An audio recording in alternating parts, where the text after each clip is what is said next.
ACT Wazalendo kwanza tunaendelea na msimamo wetu wa kuikataa tume ya Jaji Chande na ripoti yake.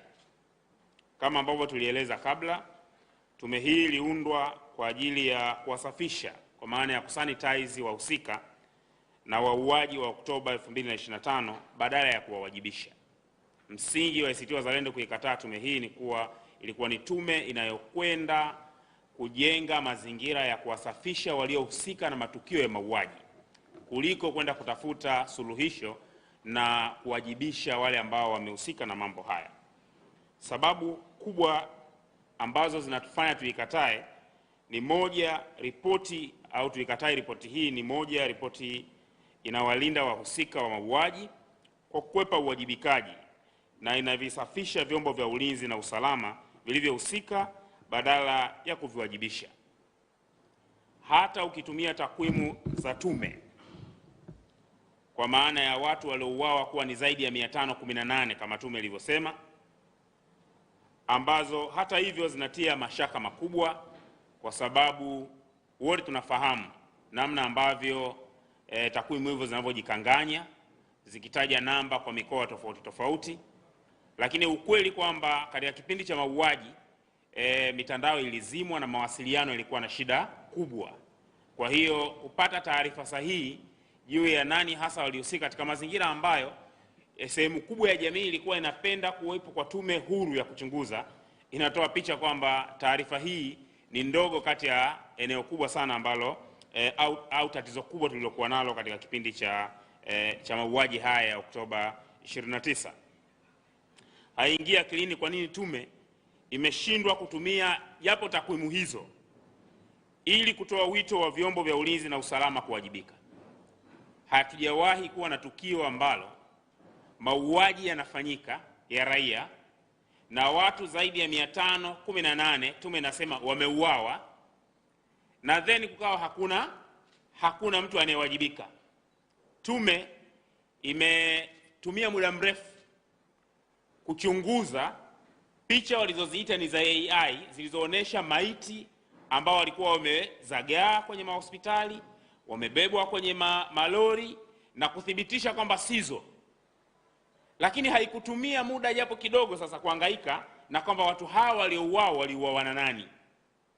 Hili ni jambo ambalo linashangaza na kuondosha kabisa dhana kwamba tume hii ilikuwa ina malengo ya kututoa hapa tulipo kwenda mbele. Lakini jambo la pili, tume inatia hatiani wananchi kwa kubadili malalamiko yao halali kuwa vurugu zilizopangwa. Yaani tume inaeleza vyanzo vya kile kilichotokea. Katika kile ambacho wanakiita ni vyanzo, wanataja mambo matano makubwa sana. Wanataja matukio ya utekwaji wa raia, malalamiko juu ya kutoshughulikiwa kwa mifumo ya uchaguzi kwa maana ya haki ya raia kuchagua viongozi wao, wanataja malalamiko ya kutobadilishwa kwa katiba ya nchi hii na mambo mengi sana basic, na kwamba haya ndio ambayo yamekuwa ndio vyanzo vya kile kilichotokea. Lakini tume ghafla inakwenda kutaja kwamba inakwenda kuwashushia lawama hao walioandamana na kuwaita watia vurugu. Yaani una basics, una vyanzo ambavyo ni bora, vyanzo ambavyo ni logical, lakini wanaporeact wanaitwa watia fujo. Tume inawaita waandamanaji ni watu waliokuwa wamebeba silaha. Unajiuliza, tume haina ripoti ya silaha gani zimekamatwa. Yaani watu wale waliokamatwa kama walikuwa na bunduki, basi bunduki kiasi gani zimekamatwa na aina zipi za silaha ambazo zilikamatwa. Badala yake inawaweka kwenye accusation side, watu waliouawa, watu waliojeruhiwa, jambo ambalo sisi tunaona kwamba linatia doa kubwa sana ya dhamira hasa ya kuundwa kwa tume hii. Lakini jambo la pili, tume inapuuza dhulma ya uchaguzi kuwa chanzo kikuu cha mgogoro na badala yake inahitimisha kuwa maandamano ya Oktoba 2025 yalipangwa na kufadhiliwa. Tume imekwepa ukweli kwamba kuanzia mwaka 2019 wananchi hapa nchini walishuhudia matukio ya uchaguzi yakigeuka zoezi la uchaguzi kuwa ni zoezi la matumizi ya nguvu za dola kupoka mamlaka ya wananchi. Mwaka 2019 kwenye uchaguzi wa serikali za mitaa, mwaka 2020 kwenye uchaguzi mkuu, mwaka 2024 kwenye uchaguzi wa serikali za mitaa, na mwaka 2025 kwenye uchaguzi mkuu. Jambo ambalo leo Watanzania hakuna anayejivunia kwamba yeye ndio anayeamua nani ni mbunge wake, yeye ndio anayeamua nani ni diwani wake, yeye ndio anayeamua nani ni rais wake. Na kwamba hili ni jambo ambalo limefanyika baada ya maisha ya mfumo wa vyama vingi wa zaidi ya miongo mitatu, ambapo Watanzania walianza kufurahia haki yao ya kuchagua viongozi. Ghafla wameingia kwenye kiza, wakipokwa mamlaka yao na kukiongezeka matumizi makubwa ya vyombo vya dola kwenye uchaguzi na watu wengi kuwa wamejeruhiwa. Tume imeshindwa kuzingatia kwamba 2020 kwa mfano kulikuwa na mauaji kama haya yalifanyika Zanzibar, watu zaidi ya 21 waliuawa, watu walijeruhiwa, akina mama walibakwa kwenye matukio ya uchaguzi. Na kwamba haya ni mambo ambayo yalifanya wananchi waanze kutilia wasiwasi juu ya haki yao kama raia kuchagua viongozi wao. Tumekwenda kwenye uchaguzi huu, taifa lilikuwa limegawanyika. Kila mtu alikuwa anajua. Tumegawanyika kati ya kundi ambalo linaona uchaguzi huu ni maigizo, kwa sababu hakuna uamuzi wa wananchi utakaoheshimiwa. Lakini tume imekwepa kuliona jambo hilo kwa uzito wake. ACT Wazalendo ni kielelezo cha wazi cha dhulma ya uchaguzi mkuu wa mwaka 2025. Uchaguzi mkuu wa mwaka 2025, mgombea wetu wa ACT Wazalendo wa urais ndugu Luhaga Joelson Mpina alizuiwa kuwa mgombea kwa sababu zisizokuwa na mantiki ya kisheria. Nyie mnafahamu ifika mahala ndugu Mpina kwa mara ya kwanza kwenye historia amekataliwa hata kupokelewa fomu yake. Maana tunakwenda kwenye uchaguzi, watu wamegawanyika. Watu wanaona uchaguzi huu ni maigizo tu. Tayari watu wanajua nani ni viongozi wao. Sasa watu wanashiriki uchaguzi. Mnakwenda kwenye uchaguzi, at start mnamzuia mgombea asirudishe hata fomu. Haya ni mambo yaliyokuwa yanatia hasira, yanayofanya wananchi waone kwamba haki yao inapotea, na ilikuwa rahisi baada ya hapo kuingia kwenye maandamano na kuonesha hisia zao. Lakini tume haikuzingatia hayo mambo kama ni sehemu ya masuala muhimu yaliyopaswa kuangaliwa. Lakini jambo jingine ambalo tunatizama, tume inatoa mbinu za kuchelewesha haki badala ya kutekeleza wajibu wake wa kueleza ukweli halisi. Mathalan, tume imeshindwa kabisa kusema chochote juu ya nani aliwaua wananchi zaidi ya 518. Ripoti yote tume inasema inakwepa. Kila inapofika mahala ieleze nani aloua, tume inakwepa. Tume imewakuta majeruhi 2000, zaidi ya 2390 wanasema. Wamepigwa risasi. Lakini tume inasema imeona zaidi ya raia 518 wameuawa kwa kupigwa na vitu vyenye ncha kali. Ya wanakwepa kwamba ni risasi ndio iliyotumika. Tukikubaliana na wao kwamba ni vurugu, unaweza kujiuliza zilikuwa wapi risasi za plastiki zinazotumika kudhibiti vurugu? Ni wapi mabomu ya machozi yalitumika yakashindwa tukalazimika kutumia silaha za moto?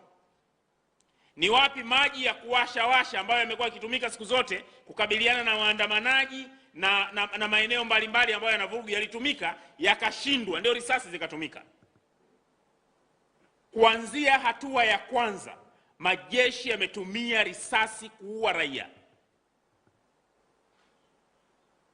Hapa kwetu ofisini, sisi tulikuwa tunashiriki uchaguzi, lakini ofisi yetu imepigwa risasi 2.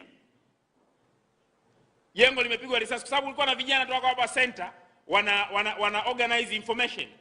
Walipokuwa wanafuatilia wale waliokuwa wanazunguka huko na kutaka kuchukua picha, wakashambulia kwa risasi hapa. Hapa kulikuwa na nani ambaye alikuwa anafanya vurugu kiasi ambacho maji ya kuwasha ya kumtosha, mabomu ya machozi ya kumtosha, jeshi likaamua kutumia risasi. moja kwa moja kuanzia hatua ya kwanza, tume imekwepa kuona mvua ya risasi iliyokuwa inanyesha Dar es Salaam ikiwashambulia raia waliokuwa kwenye majumba yao. Hao vijana walikuwa wanataka kupigwa risasi hapa, walikuwa ofisini, hawakuwa hata nje ya ofisi. Badala yake tume inapendekeza kuundwa kwa tume nyingine ya uchunguzi kufanya kazi ambayo ilipaswa kufanywa na yenyewe. Yaani wametumia miezi 5 hawajajua hata nani aliouwa. Wanasema tu baada tume nyingine ije ichunguze nani ndio aliouwa. Lakini inajua kwamba wale waliouawa walikuwa wamebeba silaha, wale waliouawa walikuwa wanafanya fujo, wale waliouawa. Ni mambo ya kushangaza sana. Imetumia muda mrefu kuchunguza makosa ya waliouawa na kupigwa na kujeruhiwa kuliko kutumia muda kuchunguza nani alikuwa anaua. Haya ni mambo ya dhihaka ambayo hayapaswi kupewa nafasi katika wakati ambao taifa linaugua msiba mkubwa kama huu. Lakini udhaifu katika muundo wa tume, tunafahamu sehemu ya wajumbe wake kama vile waziri mstaafu wa ulinzi Dr. Stegmana Tax, yani waziri wa ulinzi ambaye alitakiwa aulizwe ilikuwaje vikosi vya ulinzi vimeua raia, yeye ndo anakuja kuuliza. IGP mstaafu ndugu Mwema, yeye alikuwa mkuu wa majeshi, lile ndio jeshi lake. Badala ya kuwa ni sehemu ya watu ambao watakuwa consulted mapungufu ya kijeshi yaliyokuwepo mpaka kile kinatokea, yani jeshi la polisi lilishindwaje kuzuia hizo wanazoziita fujo, aite chochote, kwa kiwango cha kulazimika kutumia risasi, yeye ndo anakuja kuuliza. Haya ni mambo ambayo yalionyesha kuwa hakukuwa na nia thabiti ya kukabiliana au kututoa hapa tulipo kwenda mbele. Kamati kuu iliona kwamba jambo hili au mambo haya yanafanya kuwa tume ya Jaji Chande iwe null and void. Inapoteza uhalali wa kuwa rejea inayoweza kutumika kulitoa taifa hapa tulipo kwenda mbele. ACT Wazalendo tunataka hatua zifuatazo za dharura na muda wakati katika kuhakikisha kuwa yaliyojitokeza Oktoba 2025 hayajitokezi tena. Ili hatua hizi ziweze kufanya kazi, kunahitajika nia ya dhati katika utekelezaji wake badala ya hadaa za kisiasa na kujenga taswira ya serikali ndani ya nchi na kwa jumuiya ya kimataifa. Na hapa ningependa tujaribu kuangalia mazingira siku tume ya Jaji Chande wanawasilisha hii ripoti. Sijui ni nchi gani iliwahi au ni wapi unapewa taarifa ya msiba unapigia makofi. Wanashuhudia siku ile rais anapewa taarifa ya mauaji makubwa kama haya, wale waliokuwepo pale wanapiga makofi juu ya hiyo taarifa. Inakupa picha kwamba hakukuwa na seriousness ya kudili na tatizo kubwa ambalo limetokea kwenye nchi yetu, tatizo ambalo ili lisitokee tena lazima tulitafsiri kwa ukubwa wake. Hatua za dharura ambazo tunadhani zinapaswa kufanyika kwa ulazima ni moja, kuanzishwa kwa uchunguzi huru wa kimataifa chini ya Jumuiya ya Umoja wa Mataifa, Umoja wa Afrika au SADC, wenye ulinzi kamili wa mashahidi. Masuala muhimu, na hapa tunataka tuzingatie masuala muhimu kwa sababu kumekuwa na dhana kwamba kana kwamba kuundwa kwa jumuiya ya kimataifa ni kuligeuza taifa letu kufanya ile sovereignty yake iwe imekuwa submitted kwa hizo jumuiya. Lakini haya ni mambo ambayo sio ya kweli. Kwanza, jumuiya zote za kimataifa tunazozisema ni jumuiya ambazo Tanzania ni mwanachama. Na moja kati ya wajibu wa hizo jumuiya ni kulinda haki za binadamu kwenye mataifa yote. Lakini sisi tunafahamu Tanzania yenyewe imewahi kutoa viongozi wake kushiriki misheni za jumuiya za kimataifa kutatua matatizo kama haya kwenye nchi nyingine. Aliyekuwa rais wa awamu ya 3 ndugu Benjamin Mkapa alikwenda kushirikiana na Kofi Annan kutatua mgogoro kama huu Kenya baada ya mauaji ya mwaka 2007. Wakafanya kazi kubwa, na baadaye wakaitoa Kenya kwenye lile lindi la kutumia chaguzi kuwa ni sehemu ambapo raia wanauawa, kuwa Kenya ya leo ambayo inayo katiba mpya na inaheshimu haki za raia. Na sisi tulishiriki, tumeshiriki Sudani ya Kusini chini ya jumuiya ya kimataifa. Kwa leo Tanzania, tukisema kwamba jumuiya za kimataifa zije zishiriki kutatua mgogoro huu, inashangaza sana kusikia huyu Jaji Chande mwenyewe wakati anafanya kazi hii. Jaji Chande yeye ni mjumbe wa tume mbalimbali za kimataifa zinazoendelea na uchunguzi kwenye maeneo tofauti tofauti. ACT Wazalendo tunapendekeza uchunguzi wa vyombo vya kimataifa ambavyo Tanzania ni mjumbe na anawajibika kutekeleza misingi ya vyombo hivyo, ikiwemo kuheshimu haki za binadamu na utawala bora. Tanzania yenyewe imewahi kutoa mchango katika kutafuta suluhu na amani kwenye nchi kama Kenya, Kongo na Zimbabwe. Lakini jambo la pili, kuachiwa huru kwa watu wote wanaoshikiliwa na jeshi la polisi au wenye kesi kwa sababu za kisiasa, ikiwemo mwenyekiti wa Chama cha Demokrasia na Maendeleo ndugu Tundu Antipas Lissu. Wote tunafahamu kwamba matukio haya ya kisiasa yanajenga hasira miongoni mwa wananchi, yanaimarisha mpasuko katika taifa. Unawezaje leo baada ya kuwa tumepita hatua hizo zote ukapata ujasiri wa kuendelea kuwashikilia viongozi wa kisiasa na kuwaweka ndani kwa tuhuma ambazo hazina kichwa wala miguu? Uko nasema Tundu Lissu ndo alikuwa mhaini, alafu tarehe 29 yeye akiwa ndani serikali imeenda kuua raia. Kwa nini? Kwa sababu raia walikuwa wanaandamana. Kwa haya ni mambo ambayo tunadhani kama unataka kulitoa taifa hapa lilipo, lazima yafanyiwe kazi.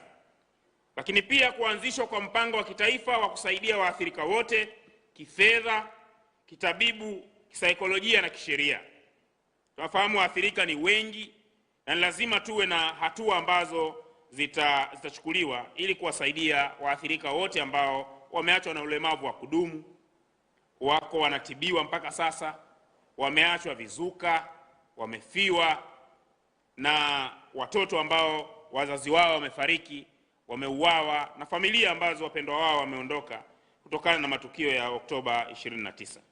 Lakini kuchukuliwa hatua za kuwawajibisha wale wote ambao wamechangia yaliyotokea Oktoba 2025 kutokea. Tunatoa wito wa kujiuzuru na kuwajibishwa wafuatao. Na hapa tunataka tukazie. Mnakumbuka Rais wa Jamhuri ya Muungano wa Tanzania kama amiri jeshi aliongea na majeshi ya nchi hii, akawaambia kwamba huu ni mwaka wa uchaguzi, jiandaeni, tunakwenda kwenye uchaguzi. Sasa hii ilikuwa ina signal ya mambo mawili. Kwanza, majeshi yalikuwa yameandaliwa kwa ajili ya kwenda kukabiliana na chochote kinachotokea kwenye uchaguzi. Lakini la pili, wakati majeshi yakitekeleza haya, siku ile IGP yuko pale, mkuu wa majeshi CDF yuko pale, mkurugenzi wa usalama wa taifa yuko pale, ambao walikuwa chini ya amri ya maelekezo ya rais kwamba jiandaeni, huu ni mwaka wa uchaguzi, kaeni kwa tahadhari. Wakiwa katika mkao huo wa tahadhari, ndio Jaji Chande anaeleza kwamba kulikuwa na mafunzo ya kijeshi yanatolewa maporini na mengine mita 10 kutoka vituo vya polisi yakiandaa matukio ya tarehe 29. Sasa hawa wanabakije? Yaani hawa watu ambao waliambiwa wachukue tahadhari wakiwa kwenye kipindi cha utekelezaji wa tahadhari waliopewa na amiri jeshi mkuu, ndio tume ya Jaji Chande inasema katika wakati huo maporini kwenye nchi hii kulikuwa na watu wanafundishwa kujiandaa kufanya fujo tarehe 29 Oktoba. Inaelezwa kwamba mita 10 kutoka vituo vya polisi kulikuwa na majumba, watu wanajiandaa kufanya fujo. Kama maelezo haya yanaaminiwa na wale waliomsikiliza Jaji Chande akiwemo rais mwenyewe, basi tunataka tutoe wito, mkurugenzi wa idara ya usalama wa taifa afukuzwe na ajiuzuru mara moja, ameshindwa kulinda nchi hii. Lakini natoa wito, mkuu wa jeshi la polisi IGP aondoke kazini, kwa sababu haiwezekani vituo vyake vya polisi mita 10 kutoka kwenye hivyo vituo kunawezekana kunapangwa hujuma itakayopelekea mauaji ya raia, na yeye na polisi wake wapo, hakuna wanachoweza kufanya. Mwisho wa siku unakuja kuambiwa kwamba haya yalipangwa mbele ya macho ya jeshi la polisi na hawakuchukua hatua.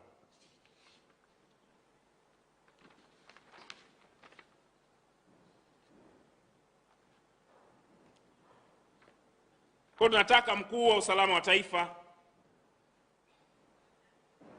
IGP pamoja na mkuu wa majeshi, wote hawa waondolewe kazini kwa sababu wameshindwa kulinda nchi hii. Na hauwezi kusema jambo hili halitatokea tena wakati watu waliokuwa na dhamana ya ulinzi wa raia kwenye nchi hii walishindwa kulinda raia, na maandalizi ya kuua raia yalifanyika mbele ya macho yao, huku wakiwa wameambiwa wakae mkao wa tahadhari. Lakini nataka msajili wa vyama vya siasa pamoja na mkurugenzi na mwenyekiti wa tume ya uchaguzi waondolewe kazini mara moja. Wao ni sehemu ya hiki kilichotokea. Msajili wa vyama vya siasa amekuwa muhimili wa uovu wa kuviingiza vyama vya siasa kwenye migogoro. Amejiingiza kwenye chaguzi kwa kiwango cha kuwaondoa wagombea wa vyama, na mwisho wa siku migogoro ya kiuchaguzi inatupelekea tupate mauaji kama haya.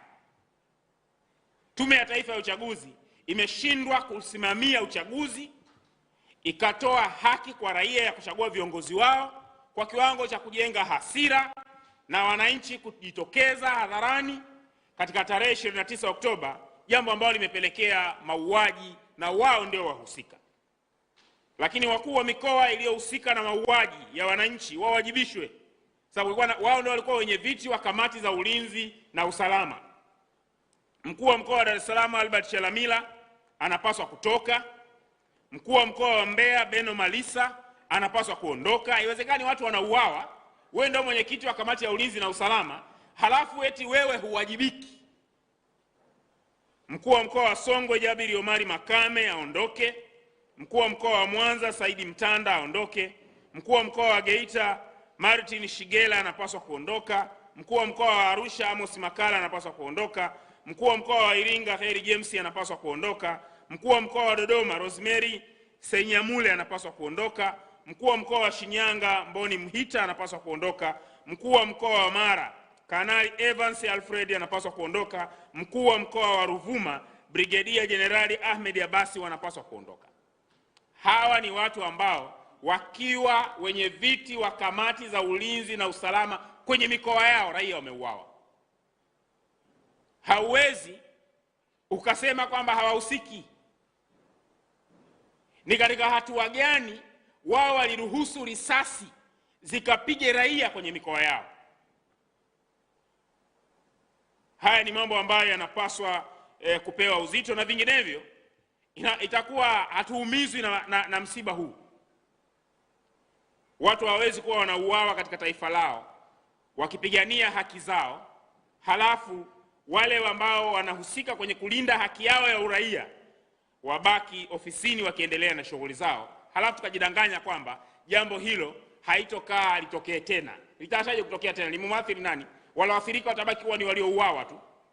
Walioathirika watabaki kuwa ni wale waliojeruhiwa tu kwa risasi. Lakini wale waliokuwa na wajibu wa kuhakikisha kwamba risasi hazipigwi kwa raia, wale waliokuwa na wajibu wa kuhakikisha kwamba watu hawauawi, wanapaswa kuwajibika, ili kila mmoja itakapotokea tatizo la namna hii kwenye mkoa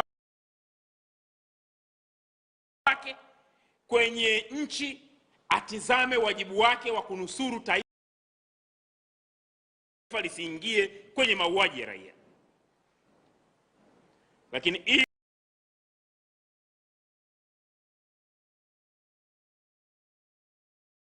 kuanza mara moja kwa mchakato wa katiba mpya kwa kuzingatia hatua zifuatazo. Imeelezwa kwamba moja kati ya chanzo ambacho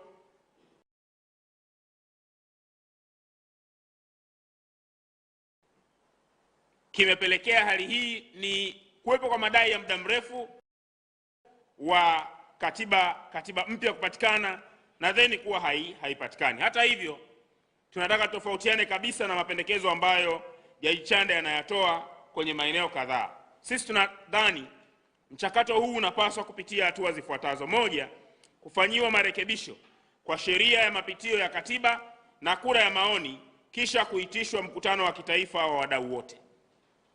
So tunafahamu kwamba katiba ilikwama kwa sababu kuna mambo ambayo kama taifa tulitofautiana. Hauwezi kwenda kwenye hatua ya mbele kama masuala hayo hayajadiliwa. Lakini ya pili ni kujenga muafaka wa kitaifa juu ya masuala ya msingi kama vile muundo wa muungano, ambao ilikuwa ni moja kati ya basics zilizofanya tushindwe kumalizia bunge la katiba. Lakini pia mamlaka ya rais. Meeleza rais wa nchi hii ana mamlaka ya kikoloni. Yaani sisi ni taifa ambalo tuna rais ambaye mamlaka yake hayana tofauti na aliyekuwa malkia wa Uingereza wakati ule taifa hili liko chini ya ukoloni. Na nimeeleza mara kadhaa mabadiliko ya katiba yaliyofanya mwaka 62 kutoka independent constitution kuja republic constitution yalipoka kabisa. Yaani yenyewe yalichukua mamlaka ya malkia yote yakapelekwa kwa rais, mamlaka ya gavana yote yakapelekwa kwa rais, na kuanzia siku hiyo tukawa na rais ambaye anaweza kufanya chochote. Alikuwa anaeleza mwaka 68 Mwalimu Nyerere aliwahi kusema, kwa mujibu wa katiba hii mimi ninaweza kumchagua mke wangu akawa waziri, ninaweza kumchagua mwanangu akawa katibu mkuu wa wizara, na ninaweza kumchagua dada yangu akawa mkuu wa mkoa, na kwa mujibu wa katiba inakuwa sijafanya kosa lolote. Hitimisho la Mwalimu Nyerere akasema, lakini Watanzania hawatokubali. Hitimisho hili alikuwa linatupa suluhisho la uhakika. Mamlaka alionayo rais kwenye nchi hii ni makubwa, na mamlaka ya rais yalikuwa ni moja kati ya mambo ambayo yalipaswa kujadiliwa kwenye katiba ili yawekewe misingi itakayotufanya tuwe na balansi ya power nzuri kwenye nchi na tuweze kukaa kama taifa. Ni jambo ambalo lazima lipate muafaka wa kitaifa. Lakini pia mgawanyo wa madaraka na mfumo wa uchaguzi. Lakini hatua ya tatu ni kuunda tume ya wataalamu wa katiba wa ndani na nje kuandaa rasimu kwa kuzingatia rasimu ya Warioba.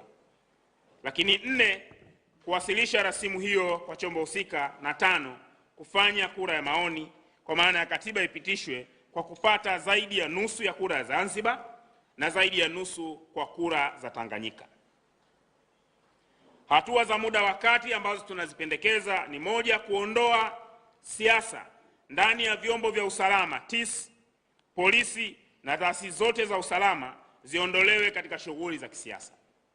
Hivi sasa hapa nchini polisi ndio wanaosimamia mazoezi ya uchaguzi katika nchi hii. Wao ndio wanaamua nani atakuwa diwani, wao ndio wanaamua nani atakuwa mbunge, na wao ndio wanaamua nani atakuwa, na wenyewe wako proud. Tumewaona baadhi ya mapolisi in public wanaonesha kazi yao kwamba wakiwa na mitutu ya bunduki wanahakikisha nani ni rais wa nchi hii. Wakiwa na mitutu ya bunduki wanahakikisha nani ni diwani kwenye nchi hii. Hivyo mbunge. Imefika mahala leo watu wanatizama kuwa ifike mahala mtu ili uwe mbunge inabidi uangalie mahusiano yako na polisi. Inabidi uangalie mahusiano yako na idara ya usalama wa taifa. Intervention ya idara ya usalama wa taifa kwenye chaguzi za nchi yetu sio tu kwamba ule unyeti wa kwamba swala hilo ni muhimu linapaswa kuangaliwa. Ni swala kwamba idara ya usalama wa taifa inaamua nani awe mbunge, nani awe diwani, nani awe rais katika nchi yetu. Na they are proud of it. Ukikutana nao maelezo, wanaona huo ni wajibu wao. Wamekuwa ni wahusika kwenye kupika matokeo. Nchi hii ballot stuffing imekuwa ni jambo la kawaida. Yaani unazunguka kwa mtaani karatasi nyeti za kura, karatasi ambazo kabla hujapewa unatakiwa ukasaini ile sheria ya usalama wa taifa ya kutunza nyaraka za siri, ukale kiapo. Hiyo karatasi ukisha saini hiyo sheria, umesaini kiapo, kiapo ambacho kama utakiuka unaweza kufungwa zaidi ya miaka 30 jela. Lakini hizo karatasi ziko mtaani na unampa polisi, polisi hata hawashangai. Yaani wenyewe wanajua tu ziko huko mtaani. Ukutana nao polisi wanazijua, au watu wa usalama wa taifa wao ndio wanasambaza. Tunapaswa kuviondoa vyombo hivi kwenye masuala ya siasa ili kuhakikisha kwamba nchi yetu inabaki salama. Vyombo hivi baki kusimamia ulinzi ili tuendelee kutunza tunu ya taifa letu kwa kuhakikisha kwamba tunapata taasisi za uongozi haziingiliwi na taasisi hizi za mabavu na kuamua hatima ya nchi yetu. Lakini kuvunjwa kwa Tume ya Taifa ya Uchaguzi ya sasa na kutungwa kwa sheria mpya ya uchaguzi yenye uwazi na ushirikishwaji. Hatua hii inahitaji kutungwa kwa sheria mpya ya uchaguzi itakayokifanya chombo hicho kuwa huru. Sasa hivi kuna ubatizo tu ulifanywa. Yaani ile Tume ya Taifa ya Uchaguzi ikapewa jina kwamba ni tume huru ya uchaguzi, lakini haina uhuru wowote. Na kwa sasa tena ilikuwa wale wajumbe wa Tume ya Taifa ya Uchaguzi ndio wakawa wajumbe wa tume huru ya uchaguzi. Wale walioharibu uchaguzi wa mwaka 2020 ndio hao waliopewa dhamana ya kuendelea na uchaguzi wa mwaka 2025. Ni lazima hawa watu waondoke. Hawa ni muhimili wa uovu katika nchi hii, hasa linapokuja swala la uongozi. Wamewafanya raia wa nchi hii kuwa watumwa kwa kuwawekea viongozi badala ya kuwa na uhuru wa kuchagua viongozi wao. Lakini si kutekelezwa kwa mapendekezo ya Tume ya Haki Jinai, ikiwemo mageuzi ya jeshi la polisi kutoka chombo cha mabavu kwa maana ya police force kwenda kuwa chombo cha huduma za kipolisi. Jaji Chande aliwahi kufanya kazi nzuri sana. Sijui imekuwaje hapa juzi amekuja kufanya mambo ambayo mimi huko nyuma siku zote ilikuwa tunaona tume za majaji zinakataliwa tu na marais. Lakini kuwa tume ya jaji ni kituko, hii nadhani ndio ya kwanza. Sasa katika kazi ambayo aliifanya Jaji Chande nzuri kabisa kwenye Tume ya Haki Jinai, alionyesha mapungufu yaliyopo kwenye jeshi la polisi na akapendekeza hatua za kuchukua, ikiwemo kubadilisha chombo hiki kutoka kuwa police force na kuwa police service ili kifanye kazi vizuri. Jaji Chande alionyesha kwamba matukio ya utekaji ni matokeo ya kuwa na vyombo vingi vya ukamataji nje ya jeshi la polisi na ambavyo vimekuwa facilitated kisheria. Kwa mfano, sheria ya usalama wa taifa iliyopitishwa mwaka 2023 inaruhusu askari wa usalama wa taifa kukamata raia. Jeshi la usalama wa taifa hawana mahabusu. Mfumo wetu wa sheria hapa nchini, hakuna askari wa usalama wa taifa anayepeleka kesi mahakamani. Sasa wanawakamata na wapeleka wapi? Jaji Chande alionyesha kwamba haya ni mambo ambayo hayapaswi kuwepo katika nchi ambayo taifa ni huru na linafanya kazi kwa mujibu wa sheria. Tunahitaji kuwepo kwa mabadiliko na mapendekezo yale kufanyiwa kazi ili taifa liweze kutoka hapa tulipo. Lakini kufutwa kwa sheria ya sasa ya vyama vya siasa na kuandikwa kwa sheria mpya itakayotoa uhuru kwa vyombo vya siasa kufanya siasa. Sheria ya sasa ya vyama vya siasa pamoja na mambo mengine inampa msajili wa vyama vya siasa kuwa yeye ndio mwenyekiti wa vyama vyote. Ya mnaweza mkafanya maamuzi ya mkutano mkuu, alafu yeye akaja akaibuka na resolutions zake na kwamba ana mandate ya kureinforce hizo resolution zikafanyiwe kazi kwenye vyama. Huu umekuwa ni msingi wa migogoro. Na kuvifanya vyama, taasisi za kiuongozi kupoteza mamlaka yake. Kunahitaji msajili wa vyama vya siasa abaki ni msajili. Lakini pia tunataka kufanywa kazi kwa mapendekezo ya tume ya Jaji Francis Nyalali, hasa kufutwa na kuandikwa upya kwa sheria 40 kandamizi na sheria nyingine za namna hiyo zilizotungwa baada ya tume ya Jaji Nyalali. Hatua za muda mrefu tunapendekeza katika hatua za muda mrefu, ACT Wazalendo tunataka kusukwa upya kwa utumishi wa umma nchini ili kujenga utumishi wa umma unaofanya kazi kwa weledi badala ya kutekeleza matakwa na maslahi ya Chama cha Mapinduzi. Hivi sasa watumishi wa umma nchini wamekuwa ni mateka wa taasisi za kisiasa, kinyume na katiba, kinyume na sheria. Walivyo hawana aibu. Sasa hivi tuna umoja wa walimu makada wa Chama cha Mapinduzi, yaani watumishi wa umma wa walimu wana umoja wao, na hawa ndio wanaokwenda kusimamia uchaguzi. Utumishi wa umma duniani kote unapaswa kuwa neutral, uhudumie watu. Bureaucracy unapoifanya iwe yenyewe ni sehemu ya mambo ya siasa, unaharibu nchi. Tunatumia fedha nyingi kutengeneza wataalamu kwa ajili ya nchi yetu. Mabilioni ya fedha kila mwaka tunayatenga tuzalishe wataalamu watakaokuwa watumishi wa umma, watumishi wa taifa hili. Badala ya kuwafanya hawa watumishi wetu wa umma wawe ni chanzo cha maarifa na weledi na kuendesha taifa letu, tunawageuza kuwa wahanga wa shughuli za kisiasa. Matokeo yake nini leo? Leo wote tunaona hali ilivyo vyuo vikuu. Hakuna mijadala ya msingi vyuo vikuu inafanyika. Vijana wamepoteza weledi vyuo vikuu. Na ni simple to calculation. Huko nyuma marais wote ukianzia Mwalimu Nyerere, alikuwa watu wanaomchallenge most ni vijana wa vyuo vikuu. Discussions za vyuo vikuu mpaka Mwalimu Nyerere kaenda kuatia bakora kina Samuel Sita. Lakini finally akina Sita ndio wakawa viongozi kwenye nchi hii. Mzee Mwinyi aliwahi kufunga mpaka chuo kikuu cha Dar es Salaam,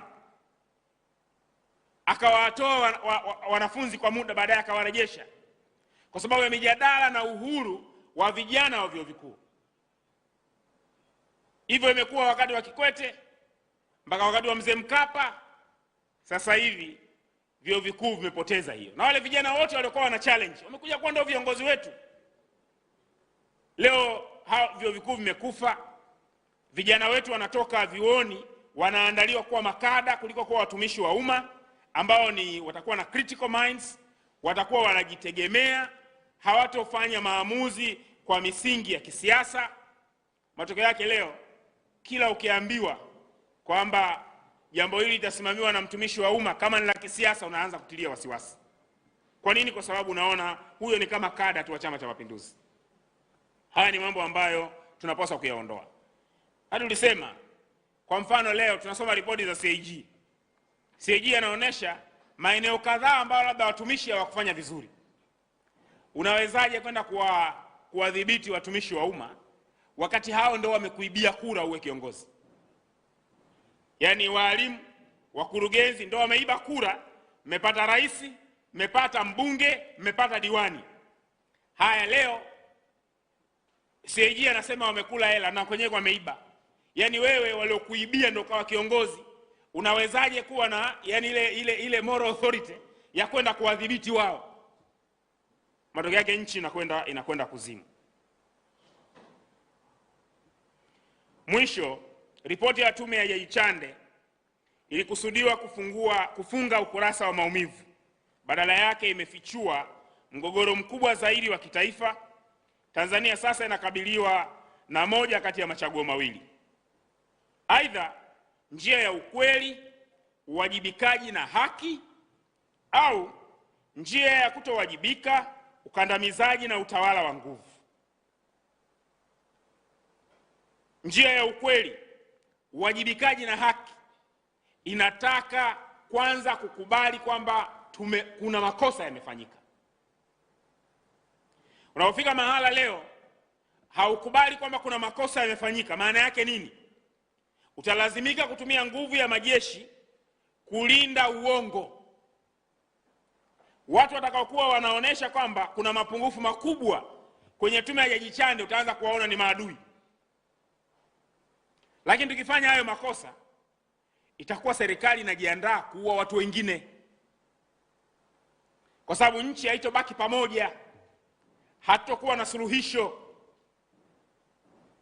Ni lazima tuupate ukweli, ni lazima watu wawajibike, na ni lazima tufanye mambo haya kwa haki ili tuweze kutoka hapa tulipo. ACT Wazalendo inasimama imara upande wa ukweli, haki na utawala wa katiba na ushindani wa kisiasa wa amani. Maisha ya Watanzania zaidi ya 518 waliopotea, wale 245 ambao hawajulikani walipo, ambao ni zaidi ya 245 kama ilivyosemwa, pamoja na mustakabali wa taifa letu, vinadai hatua madhubuti zaidi kuchukuliwa. Hii inahitaji kufumuliwa kwa mfumo mzima wa uendeshaji wa nchi yetu, ikiwemo mwelekeo mpya wa kikatiba kwa maana ya constitutional order, weledi wa vyombo vya dola na utumishi wa umma kwa ujumla. Haya ni mambo ambayo ni muhimu, na kama tunataka tutoke hapa kama taifa, ni maoni ya kamati kuu ya ACT Wazalendo kwamba ni lazima tukubali kuwajibika. Ni lazima tukubali kuubeba ukweli, ni lazima tuwe tayari kukabiliana na changamoto hizi kwa uzito wake. Mauaji yaliyofanyika kwenye nchi yetu ni makubwa. Uzito wa jambo hili unapaswa kuonekana kwenye namna tunavyolishughulikia na sio kubabaisha. Ukasema hujui nani alioua, wewe umewaona tu watu wamekufa. Jambo ambalo haliingii akilini. Asanteni sana.